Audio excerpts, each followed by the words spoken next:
Hello again, Milwaukee Bucks fans. Welcome back to another episode of Bucks Latest presented by FanArch.com. I'm your host, Dean Simon, and we have some stuff to get into today, so we're just going to get right into it. A UConn prospect, it was reported recently that Samson Johnson, who was invited by the Milwaukee Bucks for a pre-draft workout, he's had some great things to say about the franchise and the pre-draft process in general as a whole. He actually included a short statement recently during his pre-draft workout with the Bucks about how some teams may be surprised with regard to his skill level and his polish because of his role with UConn this past year. So he said that he thought that his workout with the Bucks went very well. He was able to showcase his athleticism and motor. He also said, I was able to show my skill set, which NBA teams were not really able to see at UConn because I had a more defined role as a lob catcher and rim protector. I have enjoyed the entire pre-draft process. I am meeting great people, and I get to have an experience with the organization where I will hopefully start my professional career. So a pretty promising update in terms of Samson Johnson, who is a 6'10", 205-pound power forward with a long reach and superb athleticism. He only averaged 7.5 points, 3.5 rebounds, 1.5 blocks, though in only 19 minutes of action for UConn this past year, though he shot a ridiculous 76.6% from the field, and much of that, of course, could be attributed to his role as a lob threat, mainly, as he described in his little statement during the pre-draft workouts. But he is definitely a prospect worth monitoring for the Bucks if he slips to the number 47 overall pick, or if the Milwaukee Bucks somehow trade up into the first round, maybe get a late first round pick, because I do believe that Samson Johnson is that kind of talent and that he could fill out a very necessary role for the Milwaukee Bucks for the 2025-26 season and of course beyond, because as we've gone over in recent episodes, that the Bucks are sorely missing out on athleticism, and you could look for Andre Jackson to sort of fill that gap a little bit, and Samson Johnson could also come in and immediately change that part of the team's culture and fix that part of the team's rotation where, you know, they're desperately needing some more athletic guys, a more athletic presence on this team outside of just Giannis Antetokounmpo if he were to return for next year and moving forward. A pretty big bomb dropped in terms of NBA legend, Hall of Fame center Dwight Howard. He came out with a statement that was pretty shocking for Milwaukee Bucks fans to hear. So during a recent appearance on Jeff Teague, former All-Star with the Atlanta Hawks Club 520 podcast, very popular podcast in the NBA sphere, Dwight Howard took it upon himself to confess that while he was a member of the Houston Rockets alongside James Harden for a while, that the Milwaukee Bucks looked like it could be a prime destination for the uber athletic big man, the three-time Defensive Player of the Year and now a Hall of Famer, as previously stated, and that he might have caught on to Giannis's rise before anyone else did, which is a pretty interesting statement to make, because you can really argue that no one saw Giannis's incredible rise to the top of the NBA coming. But apparently Dwight Howard is sticking by his guns that he saw something in Giannis that others didn't. So he told Teague that at one point in my career I was trying to go to Milwaukee when I played for the Rockets. And he said, you want me to tell you the truth?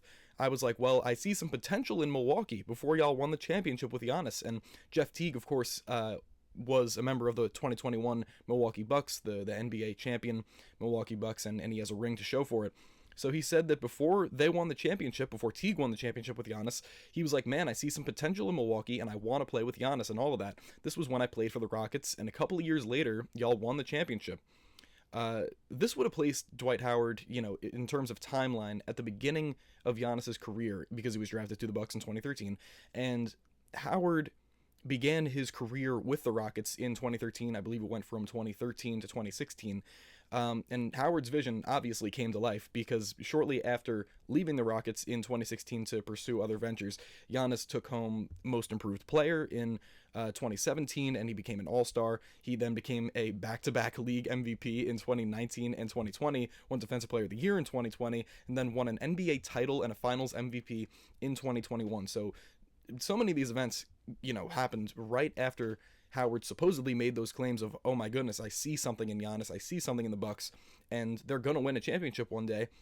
And it eventually came to fruition. So you have to imagine that Dwight Howard is kicking himself for not going to the Bucks earlier, helping them to be a contender.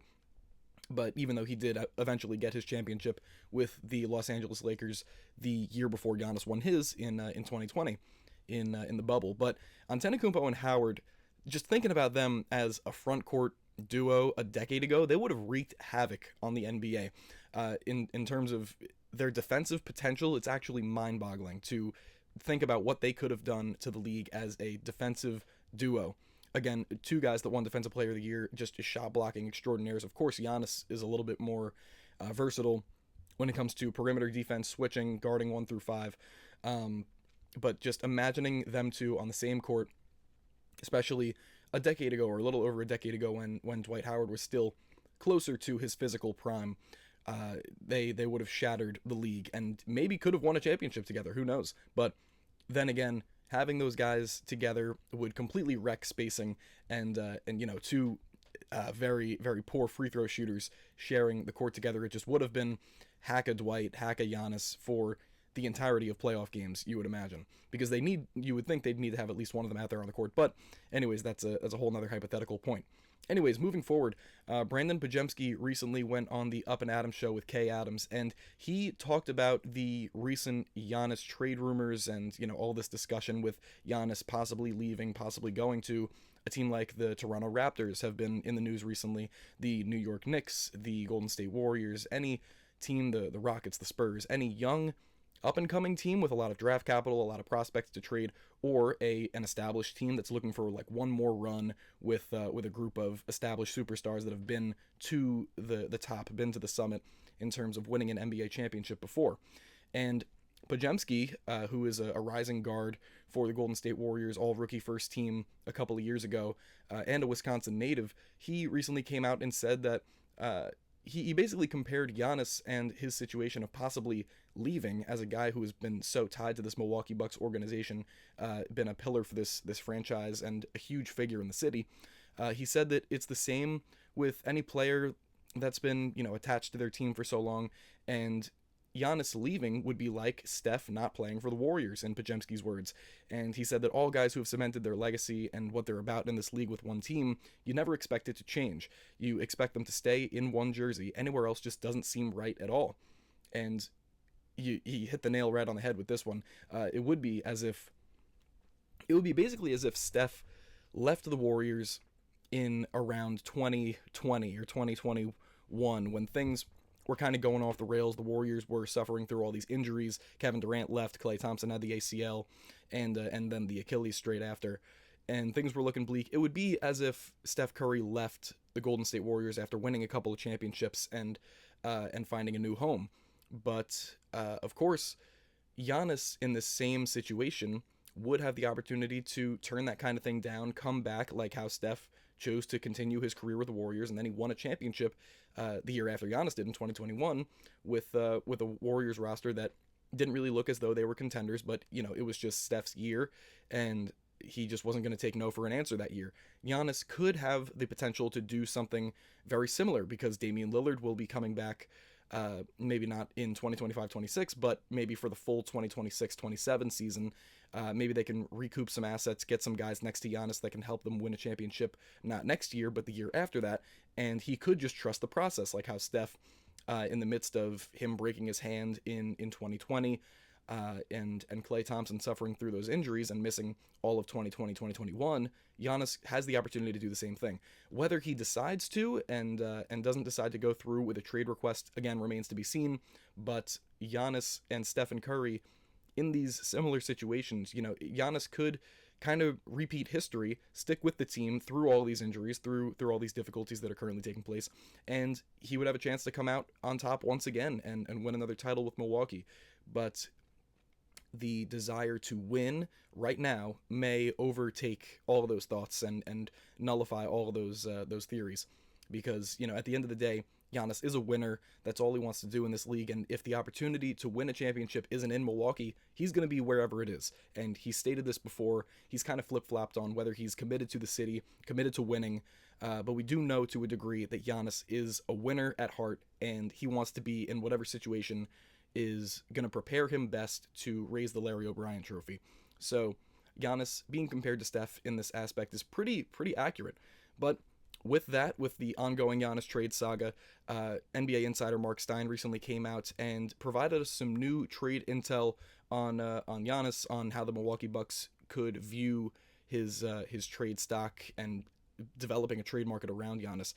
So he stated that, I don't think Giannis himself does not want to go to the Bucks and say trade me, but next year there's no way, with Damian Lillard carrying a salary of nearly $60 million. They don't have control of their own first round pick till 2031. They don't have a pathway to build a contender around him at this point. But the rumbles that you always hear are that just having Giannis is so important to them financially. They're not going to trade him unless he pushes it. Of course, again, Stein hitting the nail right on the head here, because Giannis, just as a talent, just as an individual, as a individual moneymaker for the Milwaukee Bucks, he is everything to that franchise and to the city in a lot of different ways.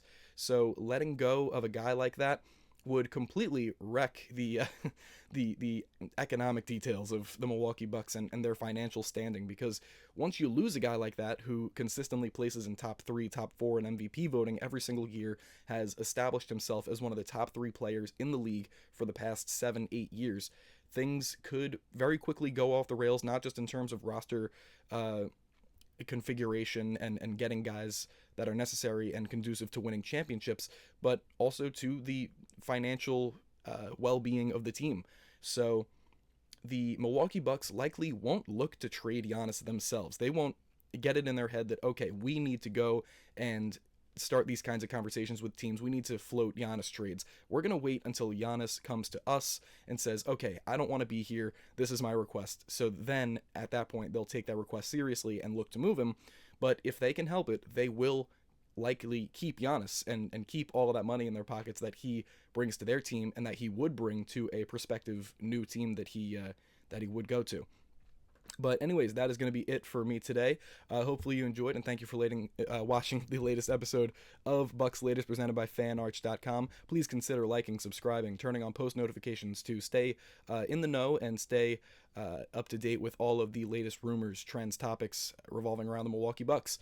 Thank you very much for watching, and I'll see you in the next one. Go Bucks!